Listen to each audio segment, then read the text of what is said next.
Emotions are guideposts. They are messengers. They are a reflection of what is going on in our inner world. When we are triggered or activated by something outside of us, whether it's something someone said, something that's happening, something that someone did, right? When we are triggered, that and we get activated, meaning emotion come up. Emotions are sensations, right? So that can look like anxiety. It can be a representation of the feeling of anger, frustration, overwhelm, whatever it is. It's all telling us something about our inner world. Maybe there's a story within us that we've been holding on to that is being activated. But anytime you are activated by something someone says or something someone does, it is a reflection of some kind of resonance, right? Whether that means that there's some truth to it or a fear that there is some truth to it.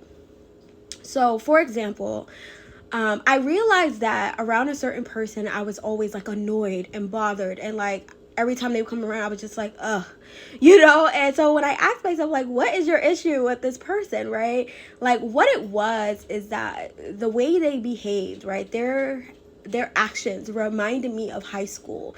It reminded me of like the gossip days, and when I was around them, I felt like I was on guard, like they were a threat, like I had to defend myself against them, right? Because they reminded me of the situations where, people will say you said something or you did something, and no one would ask you whether or not you said it. They would just assume like it's true, and they will just act to you as if it's true.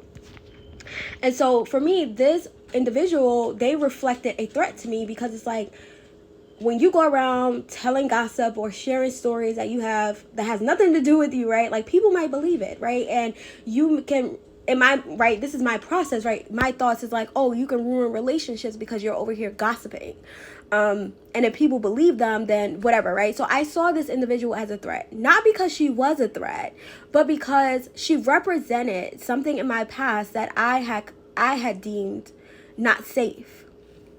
And so a lot of us are carrying around stories from our past and stories from our experience, and we are projecting it on current circumstances. And we are therefore trying to protect ourselves or something else, right? And so anytime I was around this individual and I would just be like, ugh, you know what I mean? Like that was me being defensive. And not because the person actually did something to me, but because of what they represented in my story. But when I was able to tap in and ask myself, like, where's this emotion coming from? And I was able to see that high school scenario, I was like, oh, that makes sense, right? But the thing is, that past version of me had never processed what had happened. And she also didn't have, like, she isn't this version of me, right? Like, I no longer need to protect myself from people, right? Like I know who I am. It doesn't matter what someone says to someone else or says, period, right? And so the threat that situation once had no longer has an impact on this version of me. Yet and still I was carrying around that story and that belief that I needed to protect myself, that I need to be mindful and careful around certain people. People are going to be who they are, right? Like, and I didn't need to have an attitude with her or like around her just because of who she was. I could just stay out of her way, right? And not have anything to do with her. And that's enough, right? Like I don't need to worry about her gossiping because I ain't got no ties to her. Or whatever else, right? Like it's enough that I'm just like, I don't condone your behavior, or I don't resonate with your behavior, and just keep my distance. But the whole point is that our emotions are messengers, and anytime we are activated, it is reflective of our own inner world. It is a message from our own inner world. So when you get activated, when someone says something or do something, that is your inner work. That is for you to get curious about, what is this here to show me? What is this here to reflect for me? What is this telling me about my own inner world? It is time for you to get curious about what's going on in your inner world. Years ago, I remember there was always this, you made me cry energy. And I'm just like, no one made you cry. You're just crying. And it's like, that crying is a message, right? What is it there to show you? What is it letting you know about your inner world? Are you carrying a story? Because a lot of times we aren't reacting to the actual circumstance at hand. We're responding to something that's in our inner world already. We're responding to something that resonates with what is happening at this moment. So what is that thing? and you get curious about. And this is how you not only take responsibility for your own inner world and therefore not project on others, but you also grow in your emotional intelligence.